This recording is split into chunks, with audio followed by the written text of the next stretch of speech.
핵무기를 쓰지 않을 거라는 장담할 수 있나요? 글쎄 말이에요. 막 드론이 왔다 갔다 하고 미사일이 왔다 갔다 하고 포 쏘고 그러는데 예. 그렇잖아요. 당장 다 죽게 생겼는데 그럼 핵을 써서라도 예. 이기거나 아니면 상대에게 괴멸적 타격을 입혀야 되겠다고 생각할 거 아니에요. 정말 미친놈들인 게 아니 이런 놈들이 말이죠. 인권연대는 정부나 기업의 지원을 사양하고 오로지 시민의 참여로만 운영하는 100% 순도의 민간 인권단체입니다. 자, 수요일은 인권연대 오창익 사무국장님과 함께합니다. 어서 오십시오, 국장님. 네, 안녕하세요. 네, 아까 이문정 검사가 과거 국회에 나와서 했던 말 중에 피의자들을 구워 삼는 방법은 아주 많다. 믹스 커피만 전해줘도 상대방이 감동하고 떡볶이 순대를 주면 눈물을 흘리고 네. 나중에 초밥까지 주면은 아예 검찰이 원하는 대로 다 진술해 준다. 이 말씀을 하는데 야 이거 정말 참 검찰이 수단이 많구나. 옛날에는 고문으로 뭐 증언을 조작하고 그랬었는데 야 그래도 지금도 수단이 많구나 그런 생각이 들었어요. 믹스 커피를 만약 가지고 가고 싶은 대로 가져가라 그러면 예. 정말 한꺼번에 수백 개도 가져갈 만큼 예. 선호 식품입니다. 네. 아니 왜요? 아니 없으니까. 선호식품? 네, 없으니까. 혐오로 들었습니다. 귀가 좀 문제가 죄송합니다. 네, 네. 없으니까요. 그러니까 인간의 궁박한 처지를 악용해가지고 예. 이용하는 행태가 굉장히 많았고요. 네. 그 이화영 전 경기도 부지사의 경우에도 그랬잖아요. 네. 뭐 대접을 받았다는 그 이야기가 많았는데 뭐 얼마든지 검찰이 원하는 진술을 얻어낼 수 있죠. 아 그건 그렇고 네. 오늘 생신이시죠? 아이. 아이고 축하드립니다. 아이 네. 감사합니다. 제가 네. 챙겨드리지 못했는데. 네? 아니 우리 저 오창익 국장님도 챙겨드려야 사실 주고받는. 전 생일이 비공개라. 아 비공개입니까? 네, 예, 네, 예. 공개 안 하고 있는데 알겠습니다. 어떻게든 제가 한번 찾아보겠습니다. 저희 네. 단체도 오늘 생일입니다. 인권연대도요. 네, 네. 어이구, 축하드립니다. 오늘 26주년. 예, 26주년 네. 얼마나 큰 일을 많이 해왔습니까? 아이고, 인권연대가. 예. 99년에 만들어서요. 네, 지금까지 한 번도 정부 지원 안 받고 기업에서 돈 안 받고 그렇게 운영해 왔습니다. 어떻게 운영이 됩니까? 일반 회원, 그러니까 일반 시민들이 예. 뭐 한 달에 10,000원씩 5,000원씩 이렇게 참여해 주시는 거로 운영했고요. 네. 근데 지금까지 뭐 초기엔 좀 어려웠지만 그래도 살림 잘 하고 있습니다. 우리 사회의 인권 신장과 인권연대의 역사는 함께 괴를 같이 해왔는데 아이고, 감사합니다. 여러분 인권연대도 많이 관심 가져주시기 바랍니다. 사실 정부 지원을 안 받은 측면도 있지만 못 받은 측면도 많았어요. 아니 윤석열 때 못 정권 때. 받고 문재인 이재명 때는 받을 수 있는데 네. 네, 거부한 거고 글쎄 그렇죠. 말이에요. 네. 예, 여러분 인권연대 어느 정권에도 얽히지 않는 이런 인권연대 자율적이고 독립적인 활동을 계속할 수 있도록 관심 가져주시기 바라겠습니다. 자, 국장님 이재명 정부 첫 검찰 고위직 인사가 있었습니다. 아까 네. 전현희 최고위원께도 여쭤봤는데 우리 국장님은 어떻게 보셨어요? 뭐 일단 심우정 검찰총장이 사표를 낸 거 뭐 주목할 만한 일이긴 한데 문제는 검찰 내부에서도 아무런 파장이 일고 있지 않다는 거예요. 그냥 뭐 저 사람 때 돼서 간두나 뭐 장렬한 전사도 아니고 예. 일단 지금 간두는 건 검찰에 남아 있을 후배들에게 내가 그래도 중간에 임기가 상당히 남아 있고 어떻게든 뭉개면 몇 달 더 할 수도 있는데 그래도 일찍 그만뒀다라는 걸 보여주려고 하는 것 같아요. 그러니까 네. 검찰이란 조직하고 잘 지내고 싶다는 신호를 보낸 거고요. 근데 남아 있는 검사들이 얼마나 긍정적으로 적극적으로 화답해 줄지는 의문입니다. 검찰총장이 임기를 9개월밖에 채우지 않고 임기가 원래 2년인데요. 법으로 정해진 임기인데 반도 임기를 마치지 않고 그만두는 건 매우 이례적인 일인데도 불구하고 별로 뉴스가 되고 있지 않습니다. 네. 그러니까 뭐 그러려니 뭐 원래 그런 거 아니야? 뭐라는 거예요. 그러니까 검찰 개혁을 코앞에 두고 있는데 이를테면 뭐 심우정 검찰총장 나름대로는 약간의 저항의 몸부림 같은 게 있긴 했습니다. 네. 입장문을 발표했죠. 네. 검찰 개혁이 되더라도 뭐 어쩌고저쩌고 이런 얘기를 했는데 사회적으로 파장이 일지 않고 있고 검찰 내부에서도 파장이 별로 없다는 건 그동안 심우정 검찰총장이 보여줬던 존재감의 실체가 뭔지를 보여주는 것 같습니다. 네. 약간 기분 나쁜 건 심우정 씨가 그만두면서 형사 사법 사법은 뭐 신중해야 된다, 국민을 위한 제도여야 된다. 그래서 뭐 실무계나 학계의 의견을 많이 들어야 된다 이런 얘기를 했는데 이런 표현이 좀 기분 나쁘긴 해요. 지금 국민들이 고치자는 건 수사 구조를 고치자는 거예요. 그렇죠. 수사 기소를 하면, 그러니까 수사하고 기소하면 기소라는 게 재판에 붙이는 거 아닙니까? 그러면 이제 형사 사법이 진행되는 겁니다. 네. 형사 사법은 법원의 영역이에요. 네.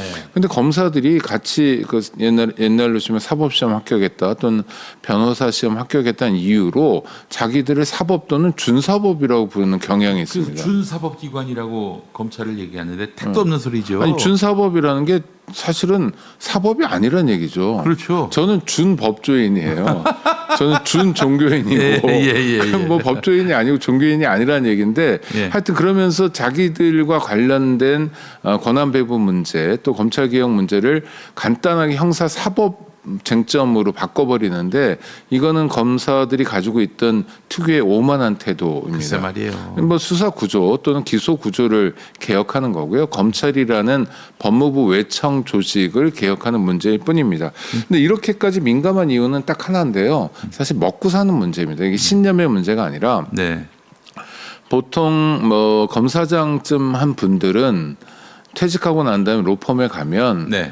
돈을 많이 벌어요. 뭐 첫 해에 50억 번다, 100억 번다 이런 소문이 있을 정도로 아이고야. 어마어마하게 돈을 땡길 수 있거든요. 그러니까 단순히 무슨 사건 수임하는 그런 정도가 아니라 네. 뭐 전혀 우리가 생각하지 못했던 역할을 하고 있다라고 봐야 되겠죠. 그렇죠. 아니, 검사 출신 변호사들이. 네, 검사 출신 변호사들이 대체로 돈을 많이 버는데 네. 특히 고위직 출신들이 아주 많이 법니다. 그리고 그렇게 봐줄 수 있는 구석들이 되게 많아요. 네. 이런 사례죠. 어떤 뭐 건설업자 아드님이 음주운전으로 걸렸어요. 근데 재범이에요. 음주운전 지난번에 세게 걸려가지고 징역형이 집행유예형이 나왔어요. 네. 근데 집행유예 기간 동안 재범하면 어떻게 됩니까? 그 징역형을 살아야 되잖아요. 네. 그러면 집행유예 기간이 넘어갈 수 있도록 자기들이 쓰는 말로 이상한 저 일본식 한자로 도과라고 그러는데 네, 도과. 도과할 수 있도록 해주면 돼요. 예. 그럼 수사기관에서 어떻게 집행유예 기간을 넘기게 해주냐? 그냥 끌고 있으면 되거든요. 네.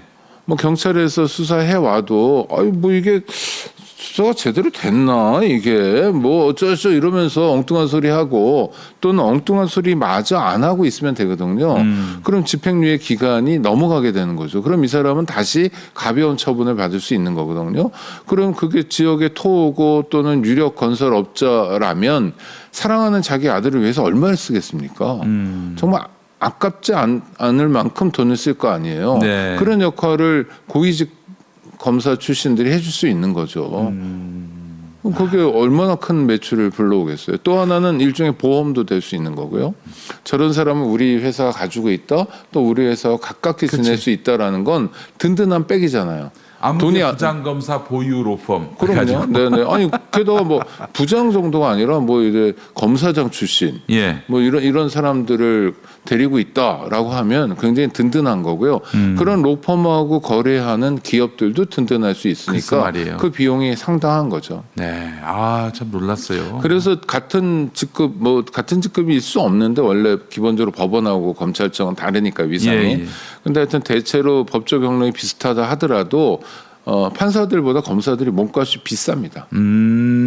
판사보다. 근데 원래는 판사가 비싸야 되잖아요. 예. 판단을 하는 거니까. 네, 그러니까 판단을 하는 사람보다 음식을 차리는 사람. 검사는 그런 역할이잖아요. 예. 죄가 없어도 죄를 만들기도 하고 죄가 있어도 죄를 봐주기도 하는 게 검사라는 걸 우리 국민들이 다 알고 있지 않습니까? 이재명 전 대통령이 후보 시절이나 뭐 정치인 시절에 얼마나 많이 괴롭혔어요. 없는 죄도 만들어내고 했습니다. 있는 죄가 있어도 뭐 김건희 윤석열 부부의 경우처럼 있는 죄도 봐주는 경우 굉장히 많았고요. 네. 그러니까 이 사람들은 뭐냐면 음식을 차리는 사람들이거든요. 그렇죠. 어떤 음식을 먹을 거냐, 어떤 음식을 어떻게 조리할 거냐가 사실은 매출을 좌우한다는 거죠. 네. 네. 음식을 실제로 먹는 게 중요한데 음식을 만드는 게 중요하다. 뭐 이런 판단으로 검사들이 몸값이 높았던 것 같습니다. 그러니까 검찰 개혁에 대해서 이래저래 말하는 사람들의 핵심은 뭐냐면 나는 곧 검찰을 떠날 사람이긴 하지만 그래도 내가 일했던 조직이 지금처럼 든든하게 나의 뒷배 역할을 해줘야 된다. 그렇지. 그러니까 내가 먹고 살지 않냐라는 차원이에요. 네. 일종의 직역 이기주의 차원입니다. 그렇죠. 로펌 시장에서 자기가 먹히려면은 지금의 그 검찰이 판사 머리 위에 있는 이런 구조가 온전해야 하는 거 아니겠습니까? 네. 유지돼야 하는 거 아니겠어요? 예. 그것도 이런 얘기도 들었어요. 그러니까 검사들이 예를 들면 어떤 사건에 대해서 자기 고객, 의뢰인 이익을 그 극대화하기 위해서 지금 현직에 있는 검사한테 연락을 하는데 검사장한테 연락하는데 아 검사장 난데 내가 이번에 A 사건을 맡았어. A 사건을 맡았다고. 응? A 사건 맡았다는 얘기. 처음 듣지? A 사건 맡았어 내가. A 사건이라니까? A 사건. 그래 수고해. 그러면 이제 다 알아서 듣고 그 A 사건을 무마해 주는 경우가 있다. 이런 얘기를 제가 들었습니다. 그렇게 하는 경우도 있고요. 네. 다른 뭐 사람들 같은 경우 뉘앙스로 좀 많이 하죠. 네. 그래서 그냥 선배가 어떤 일을 하는지 잘 알잖아요. 후배들이. 네, 그렇죠. 또 그 선배한테 얻어먹은 것도 많고 그러니까. 또 자기가 나중에 그렇죠. 로펌 시장에 나가려면은 네. 미리 이렇게 또 그 서로 은혜를 주고받은 관계가 그럼요. 돼줘야 네, 예. 실제로 검사의 범죄를 검사들이 단죄하지 않아서 그렇지 예. 일종의 범죄 집단화되어 있고요.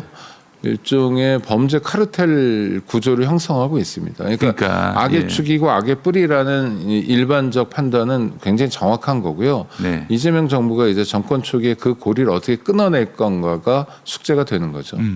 하여튼 그래서 이재명 대통령이 검찰한테 무지하게 고생했던 거는 타협하지 않았었다.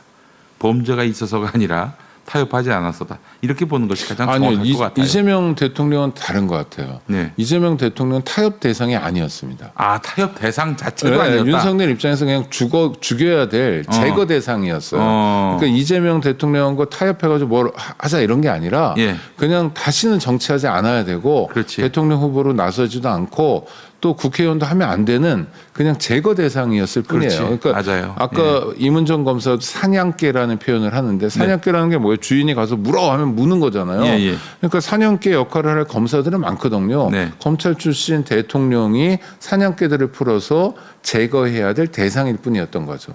지금 이재명 대통령 정부에 협조하는 검사 중에서 친윤색채가 있는 이 검사들은 그럼 무슨 멘탈리티일까요? 아니 늘 잘 나가고 싶죠. 아, 잘 나가고 싶다. 내가 아니 진짜 생각을 해보면 이런 거예요. 검찰총장 윤석열을 한번 생각해 보자는 거예요. 예. 근데 윤석열이라는 사람이 검찰총장 할 때는 멀쩡하다 대통령 할 때 갑자기 이상해진 게 아니잖아요. 맞습니다. 늘 멀쩡하지 않았어요. 뭐 서울중앙지검장 때도 그렇고 그러나 하위직 검사일 때는 이제 고개는 잘 숙였죠. 네. 문재인 대통령에게 검찰 개혁을 위해서 명운을 다하겠습니다라고 거짓말할 정도의 이 세상 사는 이치는 알고 있었던 사람이에요. 네. 등치는 크지만 고개를 잘 숙였고 그러나 자기가 힘을 가졌을 때는 자기 마음대로였잖아요. 네. 근데 이 사람이 뭐 대검찰청에서 간부들 놓고 이런저런 얘기했을 거 아닙니까? 예. 말도 안 되는 얘기. 네. 그러면 간부들이 뭐라고 그랬겠어요? 뭐 웃기지도 않는데 박장대소하고 웃고 그랬을 거 아니에요. 웃어줘야지, 그럴 때는. 그리고 뭐 존경한다고 그러고 사랑한다고 그러고 뭐 어쩌고저쩌고 그랬을 거 아니에요. 예. 그런 사람들이에요. 그 사람들도 내면에 상처는 있었을 거 아닙니까? 그렇죠. 아 내가 먹고 살려고 별짓 다 한다. 예. 집에 가서 투덜대기도 하고 예. 윤석열이 오늘 아주 그지 같은 얘기하는데 참 진짜 그러면 뭐 집에서 야 참아야지 자식아 여태까지 참았는데 뭐 이런 얘기 듣고 또 기운도 얻고 이랬을 거 아니에요. 예. 그런 사람들이니 예. 뭐 이재명 정부에 충성을 바치는 일은 그리 어렵지 않죠. 왜냐하면 여긴 그래도 멀쩡하잖아요. 네. 그래도 질서가 있잖아요. 네. 인신 모욕은 안 하잖아요. 정치 보복하지는 않잖아요. 정확하게 개혁으로 가고 있잖아요. 물론 자기의 이익하고 부합되지 않을 수 있지만 그러나 꼭 그 사람인지는 모르겠으나 이를테면 법무부 차관 같은 요직을 하게 되면 그래도 매출이 좀 떨어져도 네. 얻는 게 있다 이렇게 생각할 수 있죠. 예. 또 하나는 은근히 어제 국회에서도 그랬습니다만 수사와 기소 분리에 대해서는 공감한다라는 표현을 했는데 네. 법무부 차관이 예. 구체적인 건 디테일이잖아요. 디테일을 통해서 말아먹을 수도 있거든요. 예. 뭐 이렇게 뿌락치 역할을 할 수도 있는 거고 저는 그래서 그런 뭐 영전의 기회는 당연히 마다하지 않을 거라고 봅니다. 윤석열하고 관계는 이미 끝났어요. 윤석열은 감옥에 가서 예. 평생 못 나올 사람이에요. 네. 그리고 이 사람들은 범죄 카르텔, 이익 카르텔이기 때문에 개인적인 인연이나 의리가 그렇게 중요하지는 않아요. 검찰이 그런 집단이죠. 그럼요. 예. 너무 재밌을 것 같아요. 앞으로 윤석열하고 손절하는 과거의 권력지향적 검사들이 어떻게 표변하는지 너무 기대가 됩니다. 여러분들 아니, 그 저기 팝콘 준비하시고 한번 네. 보세요. 얼마나 재밌는지. 지금 윤석열도 아마 집에서 그 이재명 시대에 중용되는 자기 과거의 측근들 보면서 아마 속이 많이 쓰릴 것 같아요. 네, 아니 뭐 그렇죠. 근데 이 사람 그거보다 9시, 10시, 1시간에 되게 연연하더라고요. 왜 그런 것 같으세요? 그거는 기세 싸움 아닌가요? 뭐 9시나 10시나 큰 차이는 없는데. 아니 집도 가까운데. 예, 글쎄 말이 걸어서도 한 15분이면 갈 것 같은데 아니 그 이유는 내가 기세 싸움에서 조금이라도 단 1mm라도 밀리지 않는 모습을 보여야 한다. 이런 강박이 역시 아닐까. 목사님이라 저 생각이 건전하시네요. 저는 숙취 해소 시간 숙취 해소 시간. 아침 9시에는 도대체 자기 방어가 안 된다. 그래서 사실 우리가 1시간이라도 술 깨고 나가야 된다. 윤석열이를 위해서 그 개인을 위해서 건강을 위해서 반드시 수감을 시켜야 합니다. 네, 그럼 감옥 가서는 술 못 마시잖아요. 아니 근데 정말 감옥에서 남몰래 술 마실 수도 있습니까? 막걸리를 그 몰래 제조해 먹기도 합니다. 밀주로? 네네네. 밥이 있잖아요. 밥이 가지고. 네. 예. 그래서 아니, 이미 지금 우원식 국회의장 예. 80년대 초에 전두환 정권 때 아주 고생 많이 했어요. 제 기억에 한 3년 반 정도 수감돼 아이고. 있었거든요. 예. 아주 고생을 많이 한 거죠. 진짜 민주화 투사였는데 그분이 이 막걸리 제조에 일가견이 있는 분이어가지고 네, 밥알 모아가지고 네. 뭐 그런 일들. 아니 밥알만 갖고는 못 만들잖아요. 네, 소모가 있어야 되는데 하여튼 뭐 어떻게 만듭니까, 어떻게 그거는? 했답니다. 네. 알겠습니다. 아니 그리고 막걸리 아닌데 그냥 자기들끼리 이건 막걸리야라고 이렇게 자족하기도 하고 이렇게 그렇게 나는 막걸리 잘 만들어라고 얘기하고. 알겠습니다.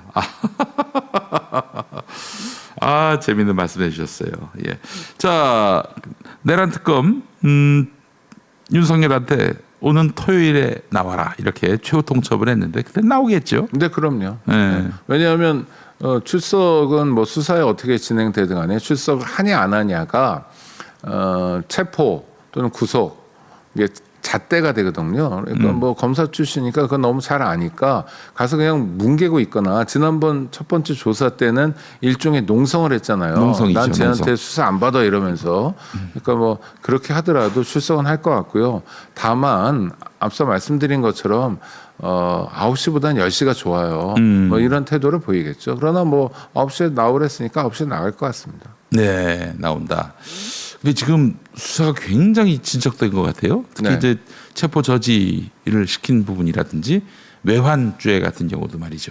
어떻게 보십니까? 그러니까 이게 지기현이가 망쳐놓은 거를 회복하려니까 예. 돌아가는 방식입니다, 사실은. 예. 내란이라는 어마어마한 범죄가 있는데 그 범죄로 구속된 상태를 풀어줘 버렸잖아요. 탈옥을 시켜줬으니까 일종의 별건 수사를 하는 겁니다. 물론 내란죄 수사도 합니다만 그래서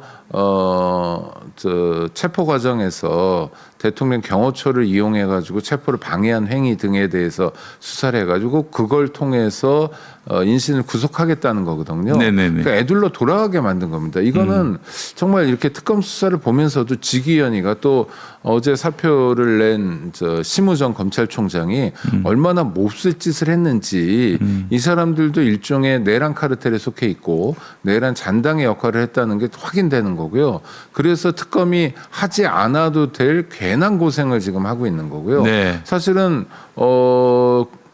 공무집행을 방해한 거, 이를테면 경호처를 통해서 체포영장 집행을 가로막은 범죄도 중요한 범죄지만 더 큰 범죄는 내란 자체잖아요. 그럼요. 그런 범죄에 집중해야 되거든요. 예. 특검이라는 건 기간 제한도 있고 인력도 제한이 있습니다. 뭐 검찰이 이재명 대통령 네. 후보 시절이나 정치인 시절에 막 털었던 것처럼 뭐 서울중앙지검이나 수원지검 다 때려잡아가지고 수사할 수 있는 것도 아니에요. 인력이 제한돼 있어요. 기간도 제한돼 있고 그래서 정말 치열한 수사 활동을 해야 되는데 시작부터가 조금 거기에 역량을 뺏기는 거죠. 뭐 예. 그렇더라도 저는 제대로 할 거라고 봅니다만 하여튼 쥐기현이하고 심우정이가 드리운 그림자가 얼마나 큰지 특검 수사를 통해서도 확인할 수 있는 대목입니다. 자, 어제 그 검찰 인사로 검찰 분위기가 어떻게 바뀌었나 제가 좀 두루두루 연락해 봤는데 네. 멘붕이라고 합니다. 우리가 상상하는 정도가 아니라 그 이상으로 멘붕이라고 합니다. 그 이유는 뭐냐? 임은정 네. 검사를 검사장으로 세운 점, 그것도 재경 서울 동부지검. 이거는 뭐 심우정 사퇴에 한 10배는 되는 충격이라고 하더라고요. 아니 뭐 임은정 검사도 그동안 인사상 불이익을 많이 받았잖아요. 네. 근데 기수를 보거나 하면 뭐 검사장 될 만한 기수인 거고요. 그럼요, 충분하죠. 네. 예. 그다음에 검사 경력도 그렇고요. 능력도 그렇고. 네, 그다음에 뭐 동부지검장이 서울중앙지검장이나 또 남부지검도 굉장히 요직으로 꼽힙니다. 금융조세 조사부가 있으니까요. 네네, 여의도를 포괄하고 있어서요. 예. 근데 그런 것도 아니고 동부지검도 물론 뭐 북부지검보다는 좀 조명을 받지만 청사도 새로 생기고 뭐 그렇긴 하지만 아주 요직이라고 볼 수 있는 것도 아니거든요. 뭐 네. 중앙지검장 에 윤석열이 취임할 때가 더 충격적이지 임은정 검사가 뭐 된 게 뭐 그렇게 충격이겠어요. 근데 이건 상징적이죠. 왜냐하면 사실 검사들에 대해서 국민들이 속속들이 잘 모릅니다. 또 검사 개개인의 면모도 알지 못해요. 근데 몇 명의 검사를 알게 된 거잖아요. 우리가 네. 여러 가지 윤석열 파동을 겪으면서 그 중에 하나 대표적인 사람이 박은정 검사고 또 임은정 검사고 뭐 그런데 그 중에 정말 어디서나 뭐 언론에 나와서도 그렇고 국회에서도 그렇고 국민의 편에서 비록 몸은 검찰 조직에 속해 있지만 네. 국민의 편에서 검찰 조직을 재편해야 된다는 목소리를 일관되게 낸 사람이 네. 인사상 일종의 보상을 받는 거기 때문에 네. 이거는 사자성어로 사필 규정에 해당되거든요. 그렇죠. 바람직한 일이죠. 그리고 정말 검찰 개혁하려고 한다면은 임은정 검사를 요직에 앉히는 것이 네. 뭐 그건 너무 당연했습니다. 또 이런 얘기 들었는데 그 국정자문위원회에 속해 있잖아요. 네네. 임은정 국정기획위원회. 검사가 네. 국정기획위원회. 네. 검찰이 계속해서 개혁안 내놔라 할 때 그 수사 기소 분리 이건 사실 이재명 대통령의 검찰 개혁 큰 뼈대 줄기 아니겠습니까? 네. 이와 관련해서 호응하는 내용으로 보고서가 작성되지 않는 거예요. 검찰에서. 예. 계속해서 수사 기소 분리는 안 된다 이런 내용으로 올라오고요. 그래서 사실 이한주 위원장이 도로 가라고, 도로 가지고 가라고 그랬던 거 아니겠습니까? 그때 그 내부에서 그 임은정 검사가 죄송하다 이랬다는 거예요. 왜 죄송하냐? 자기 때문에 저러는 거다. 이 얘기를 했다는 거예요. 임은정 검사가. 뭐 자기 때문인지는 잘 모르겠는데. 그러니까 이제 그만큼 검사 사회가 치졸 해가지고 네네. 임은정이 잘 나가는 꼴 도저히 못 보겠다. 이 정서가 그렇게 수사 기소 분리하라는 이 대통령 정책에 호응하지 않겠다는 집단 저렇게 사보타주로 저는 나타난 것이다. 만약 그렇다면 네. 저는 그런 종저들이 아니라고 보지만 네. 만약 그렇다면 지금 기회에 사표 내고 그만둬야죠. 글쎄 말이에요. 임은정 같은 사람이 동부지검장 되는데 내가 동부지검에서 어떻게 근무해? 그래서 집단 사표 내고 한 1,000명 정도는 사표 내고 집에 가야죠. 불쾌하니까 모멸감을 느끼니까. 좋네. 네. 그러면은 손 안 대고 구조 조정할 수 있고. 그럼요. 그다음에 이 사람들이 고위직이라 국민 세금을 되게 많이 쳐드시거든요. 네. 이 문제 해결할 수 있거든요. 시작부터 상급 대접으로 받고 시작한 사람들이잖아요. 그리고 법무검찰의 차관급이 40명이 넘어요. 이게 말이 안 되는 짓거리들을 여태까지 해온 거예요. 특수활동비 쓰는 것부터 해가지고. 개별 검사들이 다 차관급이라 이 말씀이죠. 아니요. 지검장들 이런 지검장급, 사람들이 검사장급. 차관급이라는 네. 거죠. 네. 근데 검사는 가장 낮은 사람이 3급 대우를 받습니다. 3급. 부의사관인데 고위공무원이 되는 거예요. 시작부터. 그러니까 25살에 검사가 되면 영감님 소리 듣지. 아니 25살에 고위공무원이 되는 거예요. 말도 안 되는 거거든요. 네. 행정고시 합격하면 5급부터 시작하잖아요. 5급에서 네. 3급 가려면 아무리 빨라도 15년 뭐 20년 이렇게 걸리거든요. 무슨 말이에요? 이걸 검사들은 그냥 입직하자마자 해버리는 거예요. 왜냐하면 판사가 3급 대우를 받으니까 우리도 같은 법조다. 우리는 준사법이다. 이래가지고 그냥 만들어 버린 거거든요. 이렇게 호의호식하고 좋은 대접 받는 사람들 한 1,000명씩 그만두면 어우 좋죠. 근데 그렇게 그만둘 사람이 있을까요?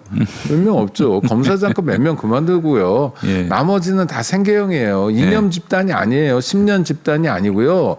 무슨 자유민주주의 체제를 지키겠다 이런 생각도 전혀 없어요. 그냥 강남 8학군 출신들이 많은 그냥 부모 때부터 그냥 대충 잘 먹고 잘 산 집 애들로서 소심한 이념이 아닌 신념이 아닌 이제 카르텔 구조예요. 네. 아유 참.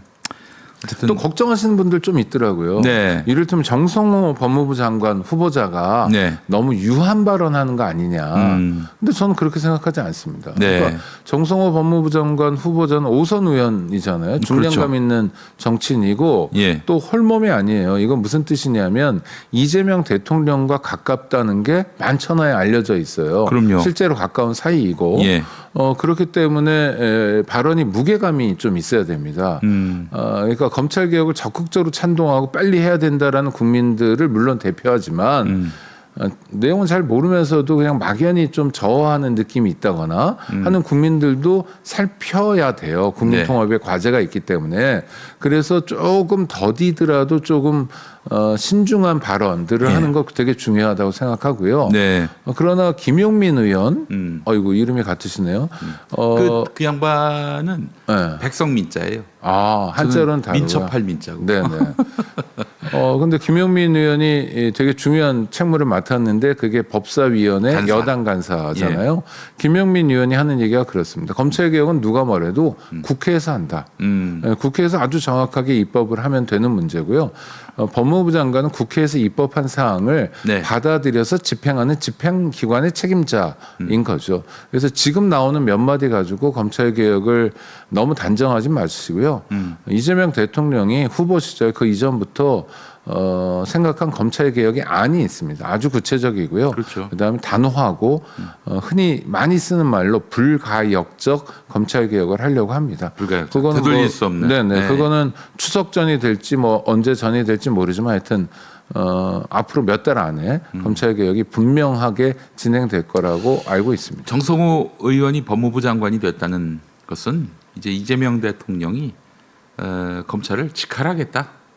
뭐 그게 위험한 발언일 수도 있는데 이렇게 하겠습니다. 검찰 개혁을 직할하겠다. 네, 직접 챙기겠다. 직접 이거 중요한 챙기겠다. 국민적 과제니까. 네. 예, 검찰을 직할하면 안 되죠. 사실 대통령께서. 아니 그리고 보다 분명한 의지는 그거예요. 어제 뭐 국회에서도 국민의힘 국회의원들이 검찰 개혁하는 건 이걸 가지고 해가지고 자기들 뭐 정권을 뭐 유지하고 뭐 어쩔 수 이런 얘기를 하는데 꼭 지들처럼 생각해요. 네, 아니요. 실제로 정권을 유지하려면 지금 검찰을 놔둬야 돼요.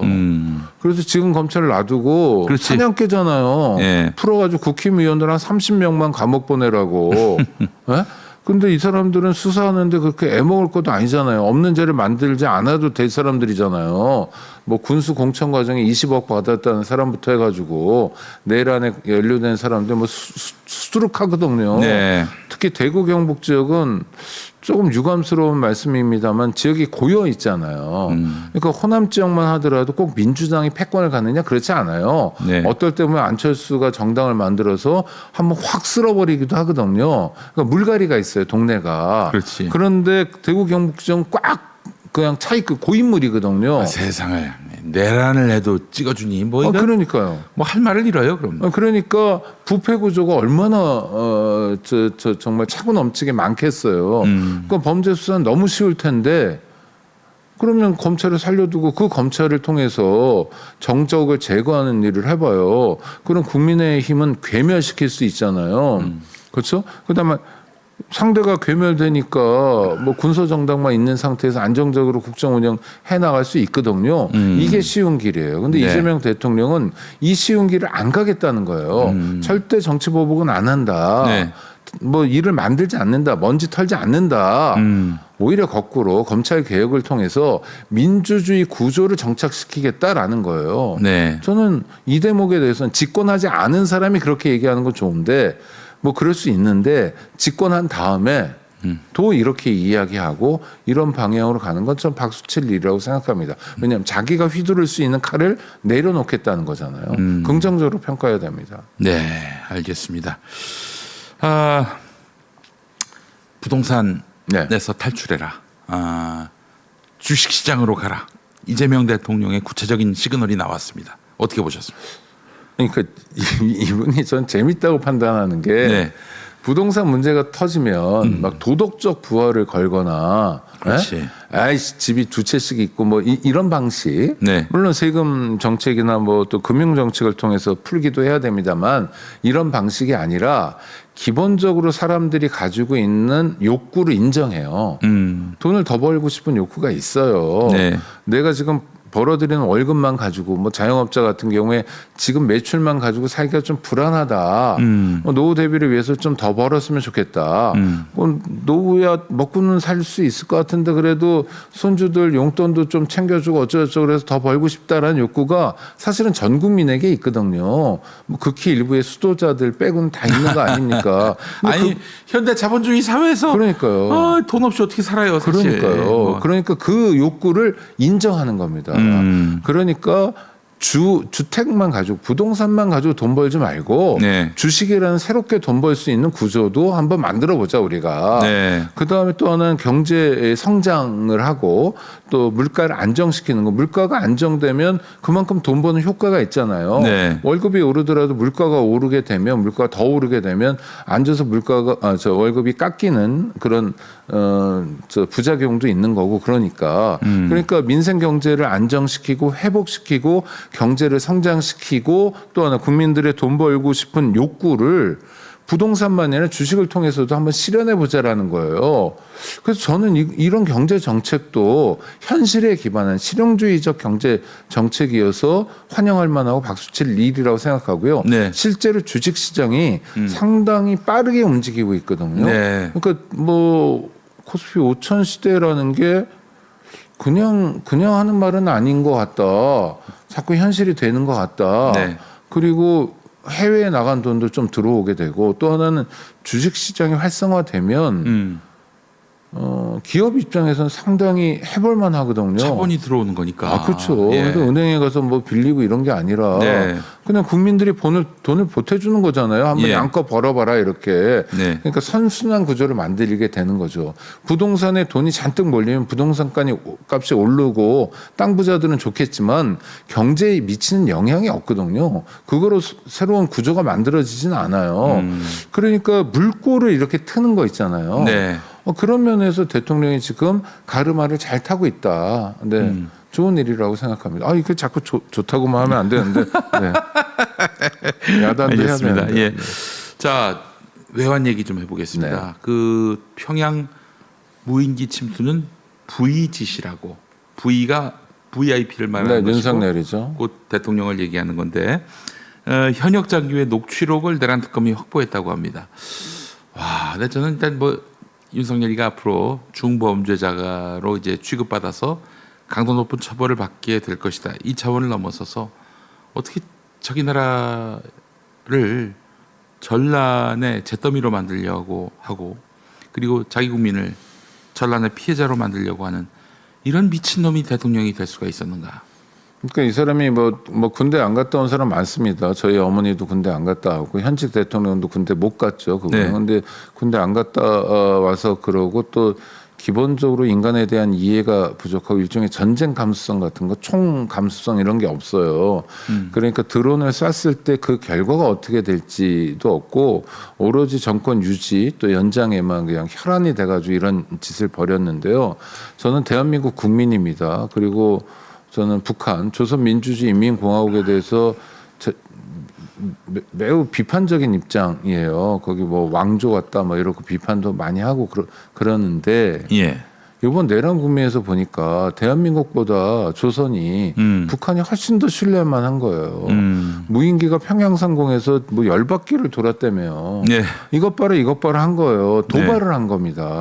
그리고 거기는 지도자가 중요한 나라잖아요. 다른 나라보다 훨씬 더. 그러니까 평양의 주석군 근처에서도 그렇게 도발을 했다는 거예요. 그런데 북한 당국이 꾹 참았던 거 아닙니까? 그 사실을 공개하긴 했지만 그러니까 윤석열이 바라는 대로 무력적인 대응을 안 했어요. 했으면 정말 큰일 날 뻔했죠.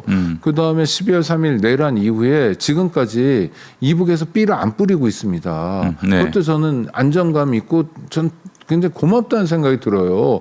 그 저거 스스로 무너져 버리는 거예요. 네. 뭐 분단 국가여서 다 우리 민족이고 어쩌고 그러지만 저는 대한민국 소속이잖아요. 근데 대한민국 대통령은 전쟁을 일으키려고 하고 북의 지도자는 꾹 참았다라는 객관적 사실 앞에서 정말 초라해지는 거예요. 우리 국민 망신을 다 시켰고 이게 단순한 국민 망신만이 아니라 자칫하면 국민들이 크게 상합니다. 크게 죽어요. 94년 북핵 위기 때 클린턴이 보튼을 누르려고 그랬잖아요. 북한을 타격하려고 그랬잖아요. 근데 그랬으면 어떻게 됐느냐. 한반도 전체가 화염에 휩싸인다. 당장 2, 3일 안에 300만 명이 죽는다, 100만 명이 죽는다. 다양한 시나리오가 나온 거예요. 네. 그건 30년 전 일입니다. 북한 무기는 더 고도화됐어요. 네. 인간 무기도 마찬가지고. 같이 붙자 해가지고 한번 쏴봐요. 네. 전 세계에서 군사비로 대한민국이 쓰는 돈이 전 세계 5위, 6위예요. 글쎄 말이에요. 어마어마한 돈을 쓰고 한 해 있습니다. 예산의 몇 %죠? 몇 %인지 갑자기 기억은 안 나는데요. 국방 예산만 보더라도 네. 하여튼 어마어마하게 쓰고 있죠. 지금 대한민국이요. 어지간한 4.2%네요. 네네. 예. 그거를 이제 미국에서 5%로 올려라. 예. 그거는 자주 국방하는 게 아니라 미국 무기 사라. 뭐 그런 뜻인데요. 예. 그러니까 4.2%도 어마어마하죠. 왜냐하면 그렇죠. 대한민국이 이미 부자 나라가 됐기 때문에. 예. 그러면 정말 많은 사람들이 죽어나가거든요. 그 죽어나간 사람이 저 자신일 수 있고 우리 가족일 수 있고 우리 자식들일 수 있고 내 친구들일 수 있는 거예요. 그러니까 국힘을 지지하는 국민들에게 정말 호소하는 게 다른 범죄도 중요하지만 외환 전쟁을 일으키려고 했다. 국민들을 죽이려고 했다. 네. 그다음에 우리가 만든 지금 공동체의 어떤 성과들 있지 않습니까? 네. 이거를 잿더미로 만들려고 했다. 한반도에서 전쟁이 일어나면요. 대한민국은 단박에 후진국이 됩니다. 그렇죠. 지금 이렇게 우리가 뭐 K 뭐라고 자랑하고 있고 그러는데 전쟁이 일어나면 복구하는데 얼마나 오래 걸리는데요. 복구를 제대로 할 수 있을까도 모르는 일이잖아요. 아니 당장 전쟁이 되면 이성을 다 잃어버리거든요. 그럼. 북에서 원전을 타격하면은 하나만 터져도 그리고 북이 지금 가지고 있는 핵무기가 정확히 몇 개인지 모르겠지만 수십 개라는 거 아니에요. 네. 핵무기를 쓰지 않을 거라는 장담할 수 있나요? 글쎄 말이에요. 막 드론이 왔다 갔다 하고 미사일이 왔다 갔다 하고 포 쏘고 그러는데 예. 그렇잖아요. 당장 다 죽게 생겼는데 그럼 핵을 써서라도 예. 이기거나 아니면 상대에게 괴멸적 타격을 입혀야 되겠다고 생각할 거 아니에요. 정말 미친 놈들인 게 아니 이런 놈들이 말이죠. 그 전쟁을 하자는 놈들이 또 원전을 또 열심히 짓자고 해요. 네. 아니 도대체 이런 모순이 어디 있습니까? 이건 국토 안에 핵발전소라는 게 핵무기 단지를 가지고 있는 거거든요. 글쎄 말이에요. 터지면 어떻게 되라고요? 후쿠시마 저리 가라요. 경상도는 아예 사람이 살 수가 없어요. 그러면은 그럼요. 뭐 경상도에 많으니까. 또 하나는 핵이 얼마나 무섭냐면 1945년 히로시마 나가사키에 터진 핵의 피해가 예. 지금 4대째 예. 계속되고 있잖아요. 그러거나 아니, 그러니까, 말거나 뭐 하여간 윤석열은 뭐 그렇게 해서 반대파를 제압하고 그런 전시 상황을 이용해서 지난해 노벨 평화상 수상 단체가 핵무기 피해에 대해서 도와주는 그런 단체였지 않습니까? 핵 피해는 당대에 끝나지 않아요. 장담 못해요. 그다음에 예. 히로시마 나가사키에 터진 것보다 수천 배의 위력을 갖는데 지금 핵무기들 얼마나 웃긴데요. 막 서울 상공에서 동시에 3,000개 이렇게 터뜨릴 수도 있고요. 네. 미사일 같은 게 이렇게 날라오지 않아요. 예. 이렇게 날아다가 뭐 이렇게 갔다 뭐 별게 다 있어요 요새요. 예. 요격 못해요. 예. 10개 날리면 5개 요격하면 5개는 떨어지는 거예요. 글쎄 말이야. 5개 요격해도 정말 신기한 일인데. 얼마 전에 이스라엘에 떨어진 이란 미사일 봤잖아요, 우리가. 요격을 대부분 다 했지만 하나 떨어져서 좀 엄청난 피해를 줬단 아니, 말이에요. 미국 이스라엘은 그래도 약속대령 같은 느낌이 좀 있었잖아요. 네네네. 타격할 때도 그렇고 예. 그게 아니라 정말 명운을 걸고 각자가 양껏 싸운다고 해봐요. 예. 한반도 뭐가 됩니까? 그런 위기 상황으로 내몰았던 윤석열, 김용현은 인간으로서도 실격이다. 네. 뭐 대통령은 말할 것도 없고 인간으로서도 실격이기 때문에 우리 사회에서 철저히 격리를 시켜야 될 그런 미친놈들이다. 임진왜란 뭐 무슨 한국전쟁 6.25 이런 거하고 비교할 수 없는 한반도가 생긴 일은 가장 끔찍한 재앙이 될 것 같고요. 정상화되려면 한 300년이 걸릴지도 모르는 대재앙이 터지는 거예요. 이거 정말 함부로 얘기하면 안 돼요. 얼마나 무서운 건데요. 무속에 심취한 자들은 이런 게 보이지 않아요. 실상이 보이지 않아요. 오로지 자기의 이득만 보일 뿐이지. 이런 애들은 그 미친놈들이야. 어느 사회든 있을 텐데 이런 놈들한테 권력을 맡겼다는 것, 또 권력을 주라고 이렇게 호도했던 국민의힘은 엄청난 책임을 져야 됩니다. 아, 그럼요. 예. 근데 지금 이 순간에도 염치 없잖아요. 부끄러워하지도 않잖아요. 네. 고개 뻣뻣이 쳐들고 도리어 무슨- 뭐 김민석 뭐 후보자를 뭐 인준하면 뭐 정권이 몰락할 거래. 아니 시작한 지 한 달도 안 됐는데 몰락할 거래. 지네가 몰락해놓고는 남들이 그게 누구냐면 당대표 권한대행인 원내대표의 얘기예요. 네. 예? 뭐 제대로 갖다 붙여가지고 검증도 못하고 검증할 것도 별로 없고 그런 상황에서 초대 총리를 아니 한덕수랑 비교해 보면 재산 차이가 40배 이상 50배 가까이 나는 그런 사람인데 그런 사람을 인준하면 정권이 몰락할 거라고 그것도 대통령 집무실 근처에 가서 저주를 퍼붓잖아요. 네. 그래야만 살 수 있다고 생각하나요? 증오를 먹고 사나요?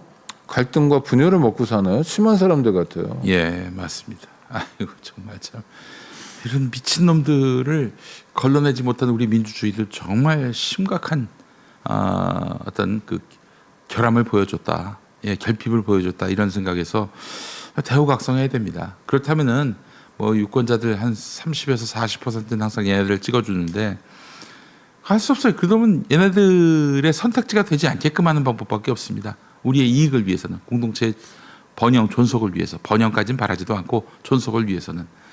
근데 어차피 30-40%가 지금 어려운 상황이라면 네.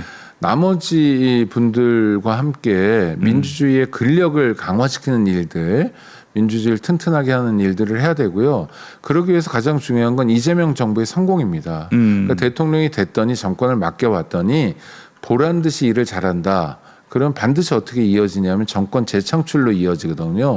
그다음에 지금 더불어민주당 입장에서는 대선 주자가 꽤 많아지는 거잖아요. 이번에 내각에 참여한 사람들도 잠재적 대권 주자들이 되는 겁니다. 그렇죠? 여러 명이에요. 이제 뭐 한 자리를 넘어서 두 자리가 될 수도 있거든요. 이런 사람들이 각자의 분야에서 성과들을 내는 겁니다. 경제 제대로 살리고 민생 제대로 안정시킨다. 검찰개혁 제대로 했다. 이제 법이란 이름으로 억울한 일 당하는 사람들은 완전히 없어지지 않았지만 많이 없어졌다. 네. 그래도 꽤 많이 줄였다. 뭐 이런 성과들이 곳곳에서 나타나고 국민들이 체감하는 거예요. 몸으로 확인하는 거예요. 그렇죠. 그럼 어떻죠? 다음에도 또 선택해 주죠. 예. 그럼 국민의힘은 절대로 대통령이 될 수 없는, 절대로 국회에서 다수당이 될 수 없는 세력이 되거든요. 그러면 이른바 보수 세력에서도 균열이 나타날 거라고 봅니다. 물론 네. 그게 이준석 같은 괴물로 나타나는 방식이어서 이 동네는 곤란하겠지만 대안이라고 하는 것들도 괴물이야. 아, 그러니까요. 네. 그러면 정말 건전 보수가 나타날 거라고 보고요. 안 나타나면 네. 할 수 없습니다. 이재명 대통령이 후보 시절 얘기했던 것처럼 더불어민주당이 보수 정당의 자리를 차지하고 그렇지. 더불어민주당보다 왼쪽에 있는 약간 좌파인 사람들이 진보 정당을 만들어서 네.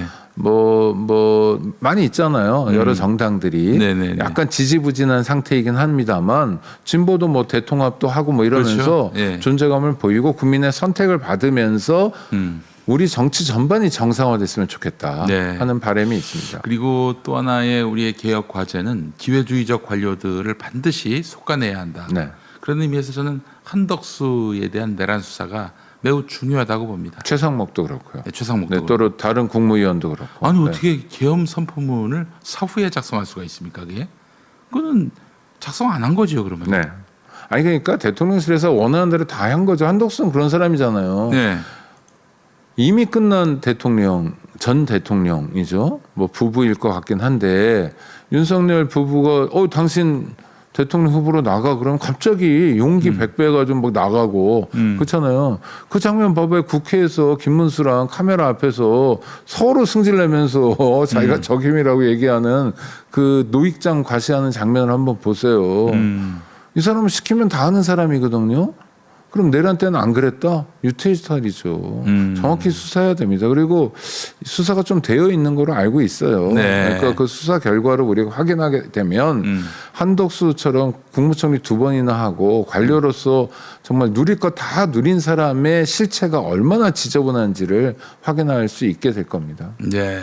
우리 한덕수 덕수형 감옥 가는 거 꼭 보고 싶어요, 진짜. 어? 네, 그리고 그 사람은 재산상으로도 좀 기스가 나야 돼요. 그렇지. 그래야 현실을 그 인식하고. 양반이 네. 재산 형성 과정에서 큰 문제가 되는 게 저기 어딥니까?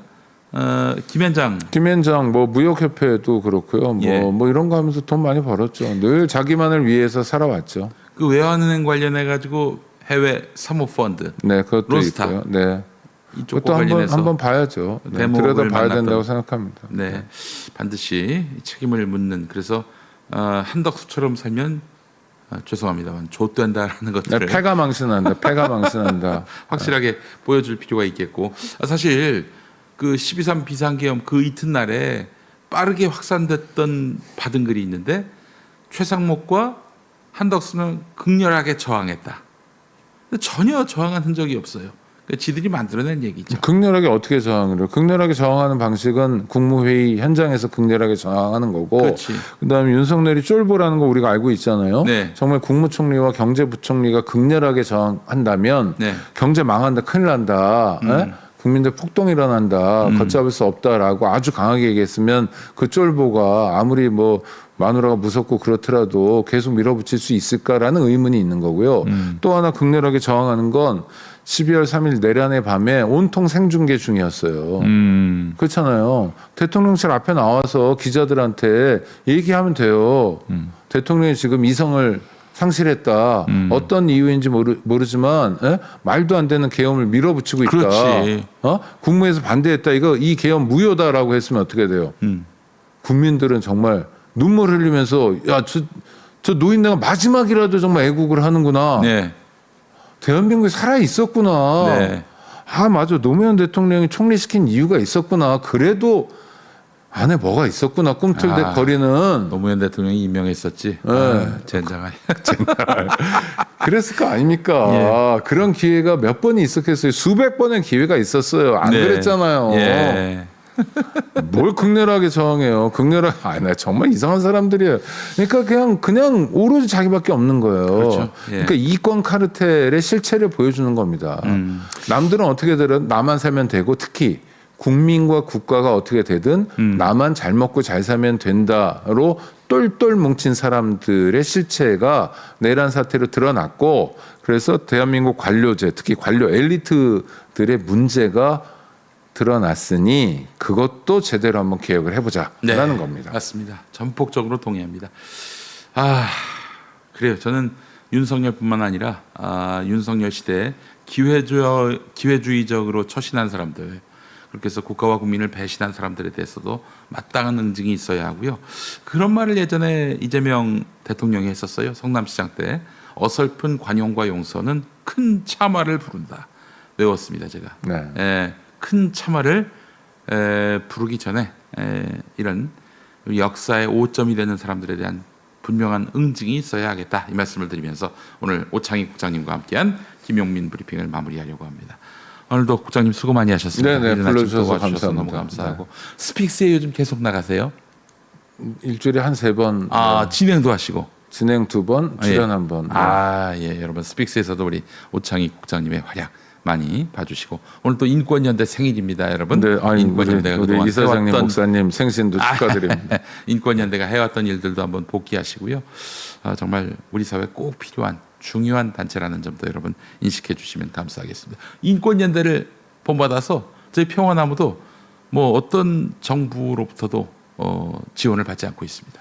근데 이제 여긴 좋은 교회인데 좀 이상한 교회는 오늘 네. 뉴스들이 그런 거잖아요. 네. 리박스쿨도 그렇고 막 이상한 대안학교 세워가지고 애들 어렸을 때부터 세뇌하고 예. 가장 훌륭한 정치인은 윤석열이라고 외우게 하고 예?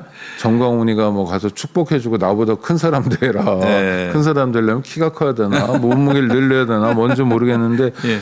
하여튼 그런 데들 많잖아요. 그다음에 네. 지역사업 뭐 도서관부터 이런 거 막 따먹고 막 이런 식으로 그러니까 네.